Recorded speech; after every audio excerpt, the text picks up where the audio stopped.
మొదటి కొరింథీ పత్రిక 2వ అధ్యాయం 2వ వచనములో మేము సిలువ వేయబడిన యేసుక్రీస్తు తప్ప మీ మధ్యన ఏది ఎరగమన్నారు.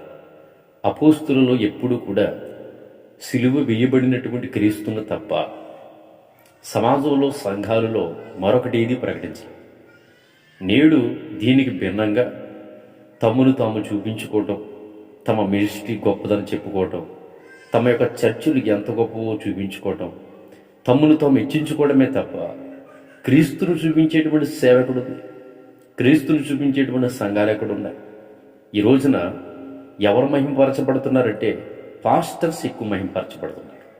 లేకపోతే వాళ్ళకి సంబంధించిన వాళ్ళు ఎవరినో ఒకరు పిలుస్తారు, వారిని స్టేజ్ మీద ఎక్కించి ఏం చేస్తారంటే వీళ్ళు గొప్పతనాలు చెప్పించుకుంటూ ఉంటారు. ఇవన్నీ కూడా క్రీస్తుకు సంబంధించినవి కాదు. ఎందుకనంటే బైబిల్ ఖచ్చితంగా చెప్తుంది, మనం ఏదైనా చూపించాలంటే సమాజానికి, లోకానికి, సంఘానికి యేసుక్రీస్తునే చూపించాలి. కానీ సేవకులు తమ్మును తాము ఎంత ఆశీర్వాదం వచ్చిందో